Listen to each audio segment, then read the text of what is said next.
किसी को चैलेंज देकर जीत पाओगे? चाहे कितना भी सामने वाला महारथी हो, वो भी भोजपुरी इंडस्ट्री का ट्रेंडिंग स्टार जिसका नाम ही ट्रेंडिंग है।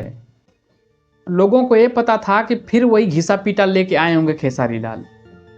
ये नहीं पता था कि 2026 का सबसे सुपर हिट सॉन्ग लेके लोगों की तरह नहीं कि शुरुआत 2026 में सबसे घटिया तरीके से किया हो। चोली या ढूंढी कमर से हट के कोई गाना ही नहीं आता है, और वही घिसे पीटे गाने पे लोगों को बहुत बड़ा घमंड रहता है। तारीफों का लोग पुल बांधते हैं, वाह भैया, छी ससुर। अब देख लो खेसारी लाल का कितना साफ सुथरा गाना आया है। इस गाने में फीमेल के शरीर का एक अंग का भी जिक्र नहीं किया गया है। शुरुआत ऐसी होनी चाहिए। खेसारी लाल ने ये साबित कर दिया कि भोजपुरी फिल्म इंडस्ट्री में साफ सुथरा गाना आ सकता है, बट कोई लाना नहीं चाहता है।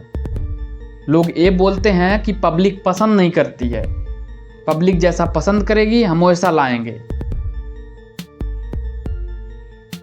और एक बात ये भी है कि हर पब्लिक का डिमांड जितना होगा उतना तो पूरा नहीं कर पाएंगे। कुछ लोग उसमें साफ सुथरा गाना सुनने वाले होते हैं और कुछ लोग अश्लील गाना सुनना पसंद करते हैं, समझ रहे हो। अब लोग, एक कहावत नहीं है वो, एक मछली पूरे तालाब को गंदी कर देती है, गेहूं के साथ एक घुनो पिसाला। अश्लील एक सिंगर कोई गाना गाता है तो बदनाम पूरा भोजपुरी इंडस्ट्री होती है। भोजपुरी इंडस्ट्री में लग रहा है कि खेसारी लाल अब रफ्तार पकड़ लिए हैं। अब शुरुआत ही बहुत ज़बरदस्त तरीके से किए हैं।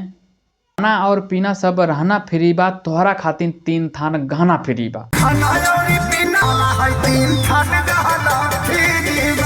साल की शुरुआत खेसारी लाल बहुत ब्लॉकबस्टर तरीके से किए हैं।